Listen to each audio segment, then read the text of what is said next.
السلام عليكم ورحمة الله وبركاته. الحمد لله وحده والصلاة والسلام على من لا نبي بعده وعلى آله وأصحابه أجمعين ومن تبع بإحسان إلى يوم الدين. أما بعد، فأعوذ بالله من الشيطان الرجيم. بسم الله الرحمن الرحيم. كل نفس ذائقة الموت. وقاله تعالى: الله يتوفى الأنفس حين موتها والتي لم تمت في منامها فيمسك التي قضى عليها الموت ويرسل الأخرى إلى أجل مسمى. وقاله تعالى: قل يتوفاكم ملك الموت الذي وكل بكم ثم إلى ربكم ترجعون. وقاله تعالى: وجاءت صخرة الموت بالحق ذلك ما كنت منه تحيد. وقاله تعالى: أينما تكونوا يدرككم الموت ولو كنتم في برج مشيد.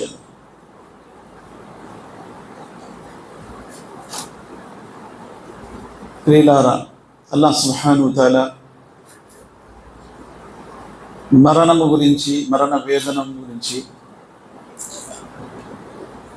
మరణ ఘడియలో కలిగే కష్టాల గురించి అల్లాహ్ మరియు ప్రవక్త ముహమ్మద్ సల్లల్లాహు అలైహి వసల్లం వారు చాలా విషయాలు చెప్పారు. చాలా ఉదాహరణలు కూడా ఉన్నాయి. మరణం అనేది తథ్యము. ప్రతి పుట్టేవారికి మరణం ఉంది. చివరికి ఎవరైతే ప్రాణము తీయటానికి వస్తారో దైవదూత, ఆయనకు కూడా మరణం ఉంది. మరణము లేనివాడు ఒకే ఒక్కడు, అల్లాహ్ సుబ్హానహు తఆలా. ఆపై మరణము యొక్క స్థితిగతులేంటి? అసలు మరణము మనిషికి జరిగేటప్పుడు ఏమవుతుంది? ఈ కొన్ని విషయాలు ఖురాన్లో మరియు హదీస్లో కూడా వచ్చాయి. అల్లాహ్ సుబ్హానహు తఆలా అంటున్నారు, సఖ్రతుల్ మౌత్ బిల్ హక్. మరణ వేదన అనేది సత్యం, ఇందులో సందేహం లేదు. మరణ గడియ యొక్క కష్టాలనేవి సత్యము. ఉమ్ముల్ మొమినీన్ ఆయిషా సిద్దికా రదియల్లాహు అన్హా మరణ వేదన అనేది, మరణ ఘడియలో వచ్చినటువంటి కష్టాలు అనేవి అది మంచిది కాదు అనుకునేది ఆమె. కానీ మహాప్రవక్త ముహమ్మద్ సల్లల్లాహు అలైహి వసల్లం వారి మరణ ఘడియ ఆమె చూసిన తర్వాత ఆమెకు అర్థమైంది, మరణ వేదన అనేది, మరణ గడియల్లో వచ్చే కష్టాలు అనేవి అది మంచిది.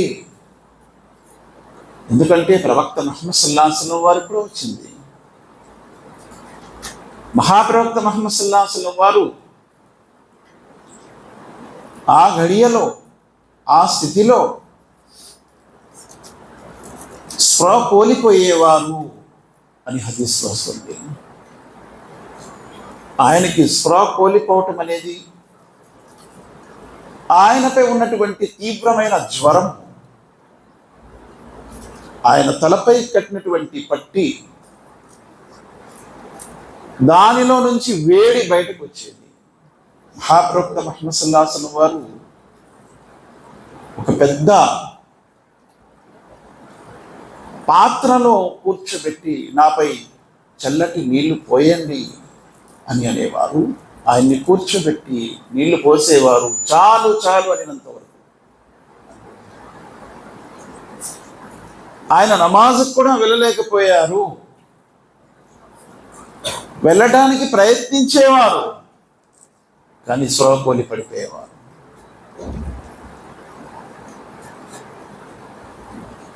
అందుకే ప్రవక్త ముహమ్మద్ సల్లల్లాహు అలైహి వసల్లం వారు ఈ ఆయత్ కూడా చదివారు, సఖ్రతుల్ మౌత్ బిల్ హక్, మరణ వేదన అనేది వాస్తవము అని అందుకే అన్నారు ప్రవక్త ముహమ్మద్ సల్లల్లాహు అలైహి వసల్లం.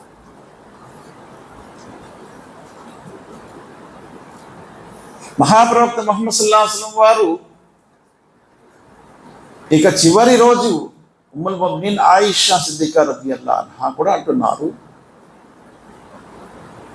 చివరి రోజు ప్రవక్త ముహమ్మద్ సల్లల్లాహు అలైహి వసల్లం వారు నా ఛాతీపై ఆయన తల పెట్టి ఉన్నారు. ఆ స్థితిలో ఆయన దృష్టి మిస్వాక్ కాసిపడింది, పందెంపుల్ల కాసిపడింది. ఉమ్ముల్ ముమినీన్ ఆయిషా సిద్దికా రదియల్లాహు అన్హాకు అర్థమయ్యింది. వెంటనే మిస్వాక్ తీసుకొని తన తమ్ముడు వద్ద నుండి, అబ్దుర్రహ్మాన్ వద్ద నుండి ఆమె తన నోటితో నమిలి మహాప్రవక్త ముహమ్మద్ సల్లల్లాహు అలైహి వసల్లం వారికి మిస్వాక్ చేయించారు. ప్రవక్త ముహమ్మద్ సల్లల్లాహు అలైహి వసల్లం వారు మిస్వాక్ చేసిన తర్వాత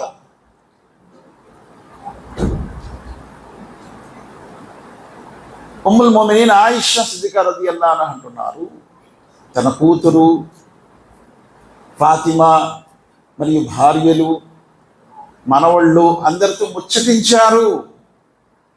ప్రవక్తలకి ముందే తెలిసిపోతుంది, వారి మరణ ఘడియ తెలిసిపోతుంది, అనుమతి కూడా తీసుకోబడుతుంది. ముహమ్మద్ సల్లల్లాహు అలైహి వసల్లం వారికి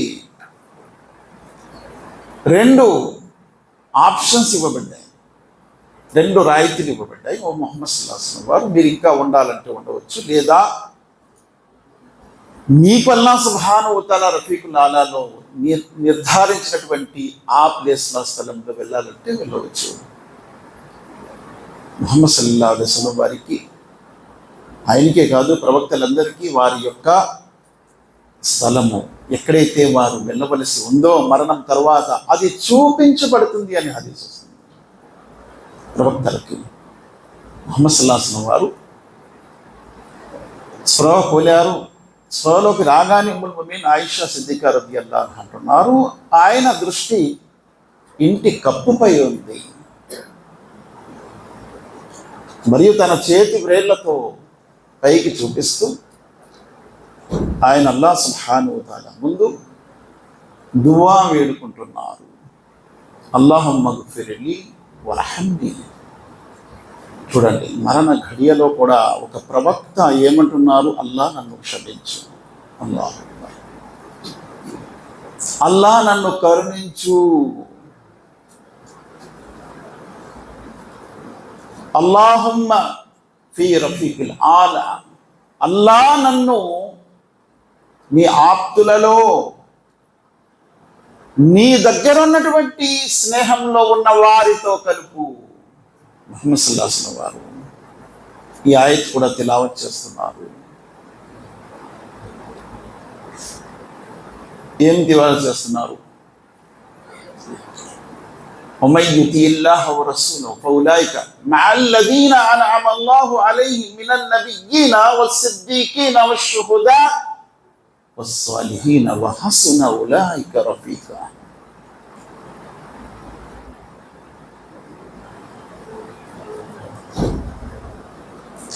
చూడండి, ప్రవక్తలు, సిద్దీకులు, అమరవీరులు, సజ్జనులు, అల్లా నీ ఆప్తులు, వీళ్ళంతా కూడా నీ దగ్గర ఉండే నీ స్నేహితులు, నన్ను కూడా అందులో కలుపుకోదేవా అని అల్లాహ్ సుబ్హానహు వ తఆలాతో అంటున్నారు.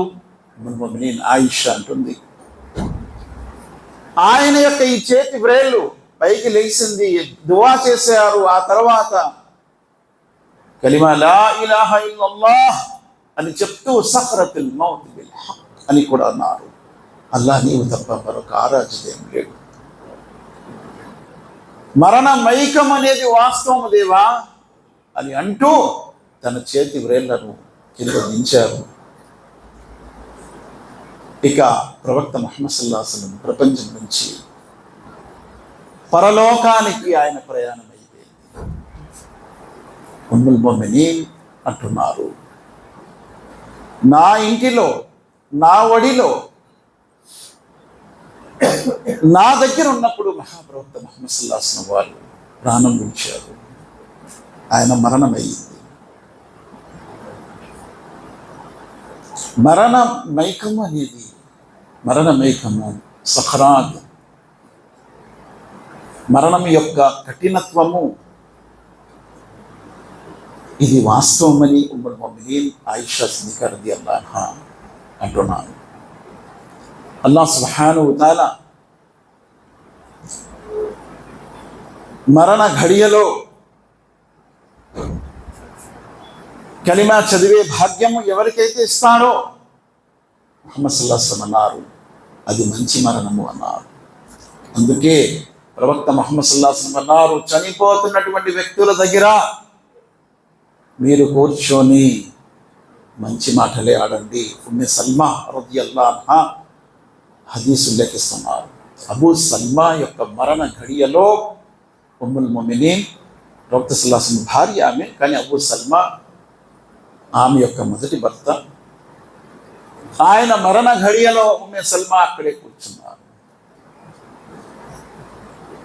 ప్రవక్త సల్లల్లాహు అలైహి వసల్లం వారికి కబురు పంపించారు. మహాప్రవక్త ముహమ్మద్ సల్లల్లాహు అలైహి వసల్లం అన్నారు, చనిపోతున్నటువంటి వ్యక్తుల దగ్గర మీరు కూర్చొని మంచి మాటలు తప్ప ఇంక వేరేదేమీ కూడా చెప్పకండి, ఎందుకంటే దైవదూతలు దాన్ని లిఖిస్తూ ఉంటారు. రెండవది, వారి దగ్గర కూర్చొని మీరు కలిమా చదువుతూ ఉండండి. ఎందుకు? వారిని కలిమా చదవటానికి ప్రోత్సాహం ఉంటుంది. కానీ మనం ఏం చూస్తూ ఉంటాము, చనిపోతున్నటువంటి వ్యక్తుల దగ్గర కూడా ప్రజలు ప్రాపంచిక విషయాలు చెప్తూ ఉంటారు. ఎందుకంటే జీవితాంతం మనము అదే చూస్తూ ఉంటాము, అదే వింటూ ఉంటాము. కాబట్టి అక్కడ కూడా అవే మాటలు వస్తూ ఉంటాయి. అక్కడ వారి దగ్గర మాత్రము కలిమా చదువుతూ ఉంటే, వారు కూడా కలిమా చదివితే, ఎవరిదైతే చివరి పదాలు కలిమా అవుతాయో, లా ఇలాహ ఇల్లల్లాహ్ ముహమ్మద్ రసూలుల్లాహ్ అవుతాయో, ముహమ్మద్ సల్లల్లాహు అలైహి వసల్లం అన్నారు, వారు స్వర్గార్హులు అవుతారు అన్నారు. అలాగే విశ్వాస యొక్క మరణము, విశ్వాస యొక్క మరణము నుదుటిపై చెమటలు ఊరినట్లయితే ఆ వ్యక్తి యొక్క మరణము మంచి మరణం అయ్యింది అన్నారు. అంటే ఆ వ్యక్తి శ్రమ అనుభవిస్తాడు. చనిపోతున్నప్పుడు ఇబ్బందికరముగా ఉంటుంది, బాధాకరముగా ఉంటుంది. అందుకే అమర్ బిన్ ఆస్ రదియల్లాహు అన్హు అంటున్నారు తన కొడుకు అబ్దుల్లాతో, అబ్దుల్లా, నాకు ఎలా అనిపిస్తుందంటే సూదిలో నుండి నా దేహాన్ని తీస్తున్నారు అనిపిస్తుంది. సూది బెజ్జం ఎంత చిన్నది ఉంటుంది, అందులో నుంచి నా దేహం తీస్తున్నట్టు అనిపిస్తుంది. అమర్ బిన్ ఆస్ తన కొడుకు అబ్దుల్లాతో అంటున్నారు. అమర్ బిన్ ఆస్ ఆయన అంటున్నారు, అబ్దుల్లా, ఏడుస్తూ కన్నీరు కారుస్తూ ఆయన పడుకున్నటువంటి మంచంలో అబ్దుల్లా ఇటుపక్క ఉన్నారు. అటుపక్క తిరిగి బోర్మని ఏడుస్తున్నారు. నాన్నగారు, ఎందుకు మీరు అంత భయపడుతున్నారు అని అంటే, నా జీవితంలో 3 దశలు గడిచాయి. మొదటి దశ, నేను ప్రవక్త ముహమ్మద్ సల్లల్లాహు అలైహి వసల్లం వారికి విరోధిగా ఉండేవాడిని. ఆ స్థితిలో చనిపోయినట్లయితే నేను నరకానికి వెళ్ళిపోయేవాడిని. రెండవ దశ నాది, ముహమ్మద్ సల్లల్లాహు అలైహి వసల్లం వారి సహాబీగా ఉండేవాడిని. ప్రవక్త సల్లల్లాహు అలైహి వసల్లం వారి చేతిపై కలిమా చదువుకున్నాను.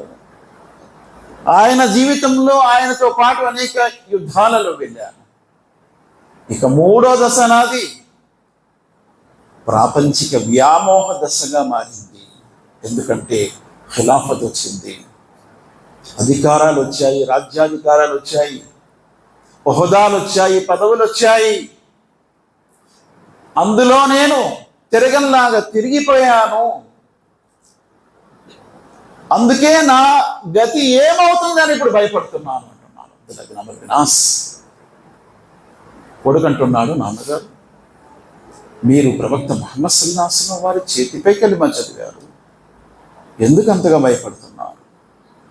లేదు, నా చివరి దశ అలా గడిచిందని, అంటే ప్రపంచం వ్యామోహంలో ఎక్కువ గడిచిందనే విషయంలో నేను భయపడుతున్నాను. అమర్ బిన్ ఆస్ రజియల్లాహు అంటున్నారు, చూడు అబ్దుల్లా, నేను చనిపోయిన తర్వాత నా జనాజా వెనక ఏడ్చేవారు ఎవరిని కూడా రానివ్వకు, అగ్నిని తీసుకుని రావద్దు, మరియు నన్ను సమాధిలో పాతి పెట్టక ముందు నాకు కఫన్ తొడిగించేటప్పుడు నా యొక్క లుంగిని, కఫన్లో తొడిగించే లుంగిని గట్టిగా బిగితి తొడిగించు, ఎందుకంటే ఖబర్లో అడిగే ప్రశ్న సమాధానాలకు నేను ధైర్యంగా సమాధానం చెప్పగలను. అబ్దుల్లా, నన్ను పాతిపెట్టిన తర్వాత నెమ్మదిగా మట్టిపోయింది. అంత అయిన తర్వాత అంతసేపు వరకు నిలబడి నా గురించి దువా చేయి. ఎప్పటి వరకైతే ఒక ఒంటెని జబా చేసి ఆ మాంసాన్ని తయారు చేసి వాటాలు వేసి ఎంత టైం అవుతుందో అంత టైం వరకు నా సమాధి దగ్గర నిలబడి నా గురించి దువా చేయి. ఎంత పెద్ద సహాబీ మరణ ఘడియలో, మరణ సమయంలో తన కొడుకుకి ఇస్తున్నటువంటి హితబోధ, భయము. ఎందుకంటే ఎవరికైనా మరణం అనేది భయం. మహాప్రవక్త ముహమ్మద్ సల్లల్లాహు అలైహి వసల్లం వారు అంటున్నారు, ఎవరైతే అల్లాహ్తో కలవాలని ఇష్టపడతాడో అల్లాహ్ కూడా ఆ వ్యక్తితో కలవటానికి ఇష్టపడతాడు. ఎవరైతే అల్లాహ్ సుబ్హానహు వ తఆలాతో కలవటానికి ఇష్టపడడో అల్లాహ్ సుబ్హానహు వ తఆలా కూడా ఆ వ్యక్తితో కలవటానికి ఇష్టపడడు. అబూ హురైరా రజియల్లాహు అన్హు ఈ హదీస్ ఉల్లేఖిస్తూ ఉంటే, ఒక తాబయీన్ అబూ హురైరా యొక్క శిష్యుడు విని ఉమ్ముల్ ముమినీన్ ఆయిషా దగ్గరికి వెళ్ళి, అబూ హురైరా చాలా విచిత్రమైన హదీస్ చెప్పాడు తల్లి, ఏంటి హదీస్? అల్లాహ్కి ఎవరైనా కలవటానికి ఇష్టపడతారా? అంటే చనిపోవటానికి ఎవరైనా ఇష్టపడతారా? అలా ఇష్టపడితేనే అల్లాహ్ ఆ వ్యక్తితో కలవడానికి ఇష్టపడతాడు అంటున్నారు. అలా ఇష్టపడకపోతే అల్లాహ్ కూడా ఆ వ్యక్తితో కలవడానికి ఇష్టపడ్డాడు. ఉమ్ముల్ ముమినీన్ అంటున్నారు, హదీసు వాస్తవమే, నిజమే, కానీ దాన్ని నువ్వు అర్థం చేసుకోవడం పొరపాటు. ఇదే మాట ప్రవక్త సల్లల్లాహు అలైహి వసల్లం వారిని కూడా అడిగారు సహాబా, ఓ ప్రవక్త ముహమ్మద్ సల్లల్లాహు అలైహి వసల్లం, అదే వాస్తవం అయితే ఏ వ్యక్తి భూమిపై చనిపోవడానికి ఇష్టపడతారు చెప్పండి? అంటే ప్రవక్త ముహమ్మద్ సల్లల్లాహు అలైహి వసల్లం అన్నారు, అది అలా కాదు, మరణ ఘడియ సమయంలో కొంతమందికి అల్లాహ్ యొక్క కారుణ్యం అనేది ప్రారంభమవుతుంది. అప్పుడు ఆ వ్యక్తి ఆ కారుణ్యాన్ని చూసి, ఇక నేను అల్లాహ్తో కలవాలి అని పూర్తిగా రాజీ అయిపోతాడు. అల్లాహ్ కూడా ఆ వ్యక్తితో కలవాలని రాజీ అయిపోతాడు. కానీ కొంతమందికి మరణ గడియల్లో అదొక రకమైనటువంటి ఆందోళన ప్రారంభమవుతుంది. ఆ ఆందోళన కారణంగా వారు అల్లాహ్ను కలవదలుచుకోరు, అల్లాహ్ కూడా వారితో కలవదలుచుకోరు. దీని అర్థమది. సూర్య నాజియాత్ ప్రారంభంలో వస్తుంది, వన్నాజియాతి గర్హ వన్నాషితాతి నష్తా. ఈ రెండు ఆయతుల్లో చూడండి, మొదటి ఆయతులో వన్నాజియాతి గర్హ అని వస్తుంది. అంటే బలవంతంగా ఆత్మను తీసే దైవదూతల సాక్షిగా అంటున్నాడు అల్లాహ్ సుబ్హానహు వ తఆలా. బలవంతంగా దైవదూతల యొక్క బలవంతంగా ఆత్మను తీసే దైవదూతల సాక్షి అంటే ఏంటి? కొంతమంది యొక్క ఆత్మల్ని, ప్రాణాన్ని బలవంతంగా తీస్తారు. ఒక హదీస్ వస్తుంది, ప్రవక్త ముహమ్మద్ సల్లల్లాహు అలైహి వసల్లం అన్నారు, మనిషి చనిపోయేటప్పుడు అవిశ్వాసుల యొక్క ఆత్మను తీయటానికి దైవదూతలు దగ్గరికి వచ్చేటప్పుడు అది లోనకి వెళ్ళి దాగుండిపోతుంది, బయటకు రాదు. ఆ వ్యక్తి యొక్క ఆత్మ బలవంతంగా తీయటం జరుగుతుంది. ఎలాగైతే ఉదాహరణ ఇచ్చారు ప్రవక్త ముహమ్మద్ సల్లల్లాహు అలైహి వసల్లం వారు, తడిచినటువంటి దూదిలో ముళ్ళ కంచెలు ఇరుక్కొని ఉన్నాయి, దాన్ని లాగితే ఆ ముళ్ళ కంచెతో దూది కూడా ఎలాగైతే బయటకు వస్తూ ఉంటుందో అలా ఆ వ్యక్తి యొక్క ఆత్మను బలవంతంగా తీయటం జరుగుతుంది. వన్నాజియాతి గరఖ. గరఖ అంటే లోనకి దూకి బలవంతంగా ఆత్మలు తీసే దైవదూతల సాక్షిగా. వన్నాషిరాతి నష్ర. ఇప్పుడు చూడు, వన్నాషితాతి నష్ర, సులువుగా ఆత్మ తీసే దైవదూతల సాక్షిగా. వన్నాజియాతి గరక, వన్నాషితాతి నష్ర. సులువుగా, సులభతరంగా ఎవరి ఆత్మ తీయబడుతుంది? ముహమ్మద్ సల్లల్లాహు అలైహి వసల్లం అంటున్నారు, ఎలాగైతే ఒక కుండలో నీళ్ళన్నీ అయిపోయి ఏమీ లేవు, అసలు 2-3 చుక్కలు ఉన్నాయి. ఆ కుండను వాలిస్తే నీళ్లు ఎలా బయటకు వస్తుంది, అలా అది జారి బయటకు ఎలాగైతే వస్తుందో విశ్వాసుల ఆత్మలు అంత సులభంగా వచ్చేస్తాయి. దాన్ని తీసుకెళ్ళటానికి కూడా దైవదూతలు పట్టు వస్త్రాలు, తెల్లటి వస్త్రాలు తీసుకొస్తారు దాన్ని తీసుకెళ్ళటానికి. మరొక హదీస్లో, బుఖారీలోనే వస్తుంది, ఆ ఆత్మ ఒక మంచి సువాసన రూపంలో వస్తుంది అన్న. మంచి సువాసన ఆత్మ. దాన్ని తీసుకెళ్ళేటప్పుడు, మొదటి ఆకాశానికి వెళ్ళేటప్పుడు, మొదటి ఆకాశం దగ్గర ఉన్న దైవదూతలు కూడా ఏం సువాసన అని చెప్పి అంటూ ఉంటారు. అంటే ఆత్మ ఒక సువాసన రూపంలో బయటకు వస్తుంది. దాన్ని చుట్టి తీసుకెళ్ళటం జరుగుతుంది. నిసాయిలో వస్తుంది, నిసాయిలో సహీ హదీసే, సిల్సిలతు సహియాలో కూడా ఈ హదీస్ వస్తుంది. ఆ ఆత్మని అక్కడ తీసుకెళ్ళిన తర్వాత అక్కడ ఉన్నటువంటి ఆత్మలతో కలిసేటప్పుడు వారందరూ కూడా ప్రాపంచిక విషయాలు, ప్రపంచంలో ఉన్నటువంటి తన బంధువులు, వారి విషయాలు అడగటం కూడా జరుగుతుంది. అడిగేటప్పుడు కొంతమంది అక్కడ కనిపించారు, కలవరు, ముందుగానే వెళ్ళిపోయారు, కానీ అక్కడ కలవలేదు. కాబట్టి వారంటారు, అవును, వారు ఇక్కడికి రాలేదు కాబట్టి వారు ఎక్కడికి వెళ్ళారు? సిజ్జీన్లో వెళ్ళారు. ఇల్లీన్లో వెళ్ళని ఆత్మలన్నీ కూడా సిజ్జీన్లో వెళ్ళి ఉంటారు. మహాప్రవక్త ముహమ్మద్ సల్లల్లాహు అలైహి వసల్లం అంటున్నారు, దురాత్మలన్నీ కూడా ఎవరైతే అవిశ్వాస జీవితాన్ని గడిపారు వారి ఆత్మలు దుర్వాసన రూపంలో వస్తాయి. అత్యంత నీచమైన దుర్వాసన రూపంలో వస్తాయి. దాన్ని భూమి యొక్క మొదటి తెర వద్దకు తీసుకెళ్ళేటప్పుడు అక్కడ కూడా ఉన్న దైవదూతలు, ఏంటి ఇంత దుర్వాసనతో ఉన్నటువంటి ఆత్మ అని అంటారు. దాన్ని చుట్టడానికి ఒక గంధకపు గోనెను తీసుకొస్తారు అని అన్నారు. గంధకపు గోనె. మరణ ఘడియ అనేది ఇది వాస్తవం, ఇందులో సందేహం లేదు. అబూ దర్దా రదియల్లాహు అన్హు ఆయన చనిపోతున్నప్పుడు చివరి క్షణాలలో అబూ దర్దా ఏడుస్తున్నారు. ఏంటి అబూ దర్దా ఏడుస్తున్నావు? చావుతో భయపడిపోయేవా? లేదు, చావుతో భయపడలేదు. చావు తర్వాత చాలా దూర ప్రయాణం ఉంది. అంటే పరలోక ప్రయాణము చాలా దూరం సుమా. ఇహలోక ప్రయాణాలు మనం చేస్తూ ఉంటాం. వైజాగ్ నుండి నేను ఇక్కడికి వచ్చాను, గురువుగారు అద్దంకి నుండి ఇక్కడికి వచ్చారు. ఇలా ప్రయాణాలు ఇహలోక ప్రయాణాలే. అన్నీ సర్దుకొని మనం బయలుదేరుతాము. ఏమవుతుందో, ఎలాగుంటుందో ప్రయాణము అనే ఒక ఆందోళన కూడా ఉంటుంది.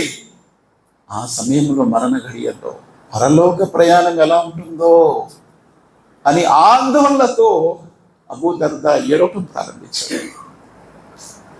వాస్తవం అండి, పరలోక ప్రయాణము చాలా కఠినమైనటువంటి ప్రయాణం. అందుకే ఆ ప్రయాణం ప్రారంభమే మరణము. అందుకే శ్మశానములో చాలా ఎక్కువగా ఏడ్చేవారు ఉస్మాన్ బిన్ రజియల్లాహు. జన్నత్ గురించి, జహన్నం గురించి చెప్పేటప్పుడు కూడా అంత ఏడ్చేవారు కాదు, కానీ శ్మశానంలో అంత ఏడ్చేవారు. అడుగుతున్నారు, ఎందుకు ఈ వ్యక్తి అంత ఏడుస్తున్నాడు శ్మశానంలో? ఇది మొదటి మజిలీ. ఎవరైతే ఇక్కడ పాస్ అవుతారో మిగతా మజిలీలు వారికి సులభతరంగా ఉంటాయి. నిజం. ఒంటరి ప్రయాణము, ఒంటరి జీవితం, శ్మశాన జీవితం. ఎంతోమంది ప్రపంచంలో ఉన్న ఆప్తులందరూ కూడా మరణముతోనే విడిపోతారండి. అందుకే ముహమ్మద్ సల్లల్లాహు అలైహి వసల్లం అన్నారు, మొదటి స్నేహితులు వారు ఎవరు? మీ బంధుమిత్రులు. మరణముతోనే విడిపోతారు. రెండవ స్నేహితులు శ్మశానం వరకు వస్తారు. ఇక మూడవ స్నేహితుడు మీరు చేసుకున్నటువంటి సదాచరణ. ఎవ్వరూ రారు, ఒంటరి జీవితము. కానీ అక్కడ మనం చేసుకున్నటువంటి కర్మలే మనకు తోడొస్తాయి. మరణం అనేది వాస్తవము. ప్రవక్త సల్లల్లాహు అలైహి వసల్లం అన్నారు, ఉమరు ఉమ్మతి సిద్దీన సన ఇలా 70 సన. నా ఉమ్మత్ యొక్క వయస్సు 60 నుంచి 70 సంవత్సరాలు. 60లో ఎవరైతే అడుగు పెట్టారో ఇక వారు ఎదురు చూస్తున్నారు. దేని గురించి? మరణం గురించి. వెయిటింగ్లో ఉన్నారు మరణం గురించి. 60 ఎవరైతే దాటారు, ఎందుకంటే 60 నుండి 70 యావరేజ్ వయస్సు మంది. కానీ అప్పటికీ కూడా చాలా మందికి ఇంకా బోల్డ్ వ్యాపకాలు ఉంటాయి. ఇంకా బోల్డ్ వ్యాపకాలు, ఇది లేదు, అది లేదు, ఇది అది. అప్పటికైనా సరే పరలోక ప్రయాణం అనేది సర్దుకోవటం, ఇప్పుడు మనం రెడీ అవ్వాలి అనే విషయం గురించి ప్రవక్త సల్లల్లాహు అలైహి వసల్లం చెప్తున్నారు. 60 దాటిందంటే ఇంకా వారి దగ్గర ఏ సాకు ఉండదు. వాన్ఫికు మిమ్మా రజక్నాకుమ్ మిన్ ఖబ్లి అన్ యఅతి అహదకుముల్ మౌత్ ఫయకూలు రబ్బి లౌలా అఖర్తని ఇలా అజలిన్ ఖరీబ్. నీ దగ్గర ఉన్నది నువ్వు ఖర్చు పెట్టుకో. మరణము రాకముందు అప్పుడు నువ్వు చెప్తావు, నా ప్రభు నాకు ఇంకా కాస్త గడువివ్వు, కాస్త అవకాశం. ఎందుకు నాకు అవకాశం ఇవ్వలేదు దేవా? నేను నువ్వు ఇచ్చినట్టు ఖర్చు పెట్టుకొని సదాచరణ చేసుకొని వస్తాను. వలై యుఅఖిరుల్లాహు ఇదా జఅజలు వలై యుఅఖిరుల్లాహు నఫ్సన్ ఇదా జఅజలు. ఎవరికైతే మరణము వచ్చేస్తుందో ఒక్క క్షణము కూడా వారికి అవకాశం ఉంటుంది. అల్లాహు అక్బర్. అందరూ ప్రయత్నిస్తారండి. కల్లా ఇదా బలగతిల్ ఉల్కూమ్ వఅంతుమ్ హినైదిన్ తన్జురూన్ నహ్ను అక్రబు ఇలైహి మిన్కుమ్ వలాకిన్ లా తుబ్సిరూన్. ఎప్పుడైతే ప్రాణము గొంతుకు వరకు వచ్చేస్తుందో, అంటే గొంతుకు వరకు, మనం తినింది గొంతుకు వరకు వచ్చింది, ఇంకా కొన్ని క్షణాల్లో బయటకు వచ్చేస్తుంది. అప్పుడు ఏమంటున్నాడు? వఅంతుమ్ హినైదిన్ తన్జురూన్. మీరందరూ అక్కడే ఉంటారు, చూస్తూ ఉంటారు. బంధువులు, మిత్రులు అందరూ చూస్తూనే ఉంటారు. నహ్ను అక్రబు ఇలైహి మిన్కుమ్ వలాకిన్ లా తుబ్సిరూన్. నేను చాలా సమీపంలో ఉంటాను, ఆ వ్యక్తి ప్రాణం తీస్తూ ఉంటాను, కానీ మీరెవరు నన్ను చూడలేరు. ఫలౌలా ఇన్ కుంతుమ్ గైర మదీనీన్ తర్జిఊనా ఇన్ కుంతుమ్ సాదికీన్. ఒకవేళ మీపై ఎవరి అధికారం లేదు అని మీరు అనుకుంటే నేను తీస్తున్నటువంటి ఆ ప్రాణాన్ని తిరిగి మీరు రప్పించుకోండి అన్నాడు అల్లాహ్ సుబ్హానహు వ తఆలా. ఎవరికి సాధ్యం? కల్లా ఇదా బలగతి తరాఖి వఖీల మన్ రాక్. ఎప్పుడైతే ప్రాణము ఈ కాలర్ బోన్ దగ్గరికి వచ్చేస్తుందో, ఇక్కడ అల్లా తరాఖి అంటున్నాడు అల్లాహ్ సుబ్హానహు వ తఆలా, కాలర్ బోన్ దగ్గరికి వచ్చేస్తుందో వఖీల మన్ రాక్. అప్పుడు అంటాడు, ఎవరున్నారు నన్ను కాపాడేవారు, నన్ను కాపాడండి అని గట్టిగా బిగ్గరగా కేకలు వేస్తూ ఉంటాడు. నన్ను మంత్రించేవారు ఎవరుంటే రండి, డాక్టర్లు ఎవరుంటే తెలుసుకోండి. నలుగురు వైపులు పరుగులు తీస్తారు ఆయన్ని కాపాడాలని చెప్పి. వజన్న అన్నబుల్ ఫిరాక్. అర్థమైపోతుంది, ఇక నాకు సమయం లేదు, వెళ్ళిపోవలసిందే. ఫిరాక్, ఈ ప్రపంచాన్ని విడిచిపెట్టి వెళ్ళవలసిందే. వల్తఫతి సాకు బిస్సాక్. ఒక మోకాలు మరొక మోకాలకి గట్టిగా అడుసుతాడు, రగిలితాడు. వల్తఫతి సాకు బిస్సాక్. అంతే, ఆ కదలికే చివరి కదలిక, ఇంకా ఆగిపోతుంది. ఇలా రబ్బిక యౌమైదినిల్ మసాక్. కదా, ఇక నీ ప్రభువుతో కలిసే సమయం ఆసన్నమైపోయింది అని దైవదూతలు కూడా సిద్ధమవుతారు. ఇలా ప్రాణం తీయటమే తను అలా లాక్కుంటారు దైవదూతలు. అల్లాహ్ సుబ్హానహు వ తఆలా అందుకే ఖురాన్లో అంటున్నారు, వలౌలా ఇద్ గమరతిల్ మౌత్ వలౌలా ఇద్ జాలిమున్ లి గమరతిల్ మౌత్. దుర్మార్గుల యొక్క ప్రాణం తీసేటప్పుడు ఎలా ఉంటుంది? దైవదూతలు తమ చేతుల్ని చాచుతారు, బాసితు ఐదీహి అఖ్రిజు అన్ఫుసకుమ్, తీని ప్రాణాన్ని. బలవంతంగా వాడు దాక్కుంటాడు లోన, కానీ బలవంతంగా లోనకెళ్ళే దైవదూతలు వెళ్ళి వారి ఆత్మను తీసుకొని బయటకు వస్తారు. కాబట్టి ఇవన్నీ విషయాలు మనకేం చెప్తుందంటే జాగ్రత్త, ప్రతి ఒక్కరూ జాగ్రత్త. అసలు ఈ లోకం కాదు, మనకున్నటువంటి ఇల్లు అసలు ఇల్లు కాదు. ఈ ఇంటిలో మనము టైల్స్ వేయించుకున్నాము, డబల్ కట్ బెడ్ కొనుక్కున్నాము, ఏసీ కూడా వేసుకున్నాము, అన్నీ చేసుకున్నాము ఇంటికి. కానీ ఆ ఇంటి కోసం ఏం చేసుకున్నావు అని అల్లా అంటున్నాడు. ఆ ఇంటి కోసం నువ్వు ఏం చేసుకున్నావు? ఈ ఇంటి కోసం అన్నీ సిద్ధపరచుకున్నావు. క్షణాలలో ఇల్లు వదిలి వెళ్ళాలి అసలైన ఇంటికి. అల్లాహ్ సుబ్హానహు వ తఆలా ఆ ఇంటి కోసము, అందుకే ముహమ్మద్ సల్లల్లాహు అలైహి వసల్లం కూడా చెప్పారు, ముహమ్మద్ సల్లల్లాహు అలైహి వసల్లం ప్రతి నమాజ్లో అల్లాహుమ్మా ఇన్నీ ఔజు బిక మిన్ అజాబిల్ ఖబ్ర్, అల్లాహ్ సమాధి శిక్ష నుండి నన్ను కాపాడు అని ప్రతి నమాజ్లో చదివేవారు ప్రవక్త ముహమ్మద్ సల్లల్లాహు అలైహి వసల్లం. అంటే మనకు కూడా అదే నేర్పించారు. అల్లాహ్తో దువా చేస్తున్నది ముగిసిన అల్లాహ్ ఖురాన్ మరియు హదీసులలో చదువుతూ వాటిని ఆచరిస్తూ ఆ విషయాన్ని తెలియని వారి వరకు అందించే భాగ్యం ప్రసాదించు. అల్లాహ్ బ్రతికినందాలు ఇస్లాంపై బ్రతికే భాగ్యం ప్రసాదించు, మరణం ఈమాన్పై ప్రసాదించు. మరణ ఘడియలో మా నోటి నుండి కలిమా లా ఇలాహ ఇల్లల్లాహ్ ముహమ్మద్ రసూలుల్లాహ్ చదివే భాగ్యం ప్రసాదించు. అల్లాహ్ ఇహలోకపు ఇంటి కంటే ఉత్తమమైన ఇల్లు మాకు ప్రసాదించు దేవా. ఇహలోక జీవితం కంటే మంచి జీవితాన్ని అక్కడ ప్రసాదించు దేవా. అల్లాహ్ బ్రతికినన్నాళ్ళు ఇస్లాంపై బ్రతికే భాగ్యం ప్రసాదించు. మరణ ఘడియ సమయంలో ఈమాన్లో మాకు మరణం ప్రసాదించు. మరణ ఘడియలో జరిగే ఫిత్నాల నుండి, ఫిత్నతిల్ మమాతి, మరణ ఘడియలో జరిగే పరీక్షల నుండి, ఫిత్నాల నుండి మమ్మల్ని కాపాడు. ఇహలోకంలో జీవితంలో వచ్చే ఫిత్నాల నుండి మమ్మల్ని కాపాడు. రబ్బనా ఆతినా ఫిద్ దునియా హసనతన్ వఫిల్ ఆఖిరతి హసనతన్ వఖినా అదాబన్నార్. రబ్బనా అస్రిఫ్ అన్నా అదాబ జహన్నమ ఇన్న అదాబహా కాన గరామ ఇన్నహా సాఅత్ ముస్తఖర్రం ముఖామా.